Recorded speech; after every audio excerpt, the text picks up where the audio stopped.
গাইছ এয়া আমাৰ এওঁ পিঁয়াজ কাটি দি আছে। চব্জি পাতিম মই, মোৰ দেৰি হৈছে সেইকাৰণে আমাৰ সহায় কৰি দি আছে। পিঁয়াজ আৰু এয়া পিঁয়াজ কাটিছে আৰু এয়া আলু কটা হৈ গ'ল।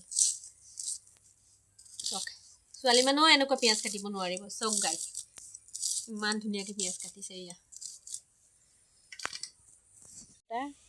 গাটো ভাল নাই কিন্তু গৰু পোৱালি চাবলৈ আহিছে, গৰুৱে দিছে। ধৰিব পাৰিলি নাই? নোৱাৰিলো।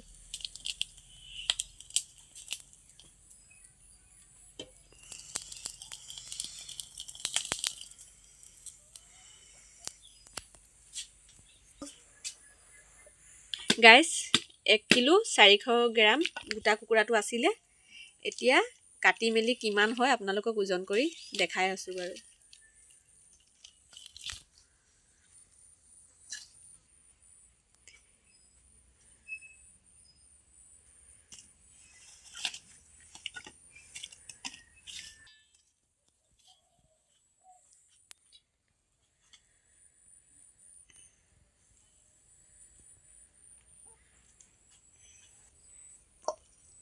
এতিয়া গোটেইখিনি জুখি কিনে কোৱা কিমান হ'ল?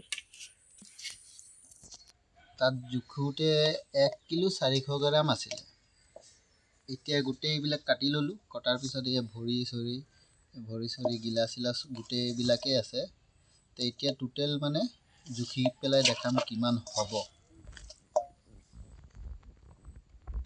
এইটো পাল্লাটো অন কৰি দিলোঁ কাটাটো।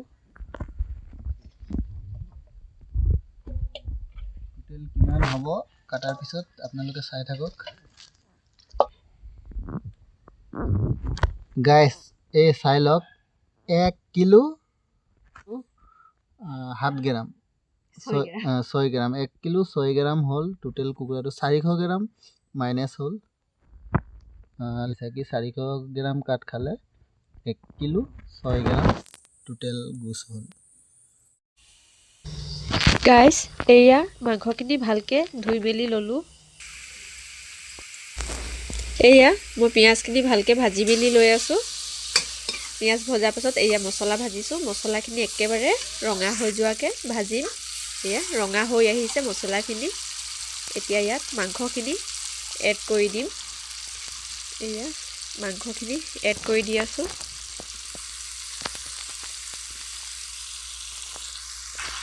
তাৰপাছত এয়া নিমখ দি ভালকৈ লৰাই মেলি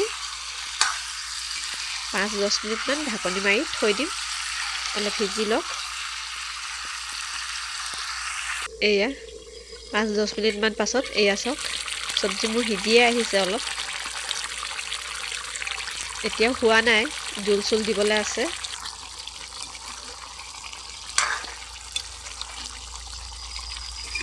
আৰু এবাৰ ভালকৈ লৰাই মেলি দিম।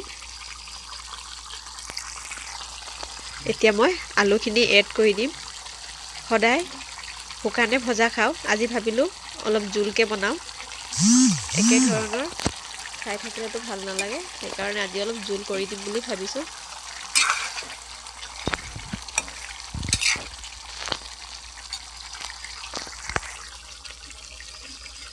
এয়া আৰু অলপ দেৰি ঢাকি থৈ দিম। তাৰপাছত এতিয়া মই সিজিবলৈ কাৰণে এয়া গৰম পানী অলপ এড কৰি দি আছোঁ। আজি অলপ জোলে থাকিব চব্জি।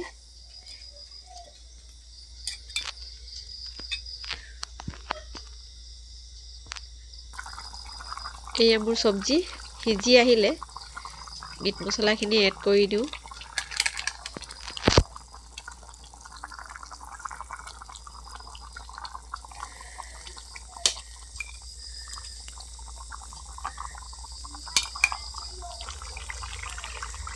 এয়া আৰু অলপ দেৰি বহাই থৈ দিম। বেটাক বোলে ভোক লাগিছে, সেইকাৰণে তাৰ কাৰণে বাঢ়ি দি আছোঁ প্ৰথমতে। আৰু অলপ পাছত সিজাম, তাক দি ল'ম প্ৰথমতে। এয়া তাৰ কাৰণে বাঢ়া হৈ গ'ল। গাইছ মোৰ ভাত পানী বনোৱা হৈ গ'ল। চব্জি পিছে গেছতে আছে, চব্জি ভালকৈ হোৱা নাই। চব্জি হোৱাই নাই আৰু বেটাক ভাত খাব দি দিছোঁ, তাৰ ভোক লাগিছে বোলে। তাৰ গাটো অলপ ভাল নাই, তাক কি খাবি বুলি সুধিলে কুকুৰা বুলি কয়, সেইকাৰণে কুকুৰা বনাইছোঁ তাৰ কাৰণে। তাৰ যেতিয়া গা ভাল নাথাকে তেতিয়া আমি যদি হোক কিবা খাব মন গৈছে নি, অকল কুকুৰা কয়, সি কুকুৰা খাম বুলি কয়, কুকুৰা খাই ভাল পায় আৰু একো নাখায়, সেইকাৰণে তাৰ কাৰণে কুকুৰা বনালোঁ। কেনেকুৱা হৈছে খাই কিনে? মজা হৈছে। কুকুৰা পিছে সি ঝোল ঝোল খাই ভাল পায়, মই তাৰ কাৰণে ঝোলখিনি থৈ দিলোঁ, আমাৰ কাৰণে অলপ শুকাবলৈ থৈ আহিলোঁ গেছত। ৰানটো দেখাই দে কোনটো খাইছ। এইয়া তাৰ কাৰণে ৰান থৈ দিছে তাৰ আব্বাই। খাই ভাল লাগি গাইছ, ভাত পানী খাই ল'লোঁ। আমাৰে সুধিছোঁ কুকুৰা মাংস খাই কেনেকুৱা লাগিলে। খোৱাই নাই এতিয়ালৈকে, দিয়াই নাই এতিয়ালৈকে ভাত খাব। এওঁ খোৱা নাই, আমি খাই ল'লোঁ। এতিয়া এওঁক ভাত বাঢ়ি দিওঁ। জলদি দে ভাত জলদি। এইয়া কুকুৰাৰ ভৰিটো মই খাইছোঁ, গুচৰ লৈছোঁ। তাই মানুহজনীয়ে খায় এই ভৰিটো, আজি মই খাই চাইছোঁ, ভাল লাগে, বহুত ভাল লাগে এইটো।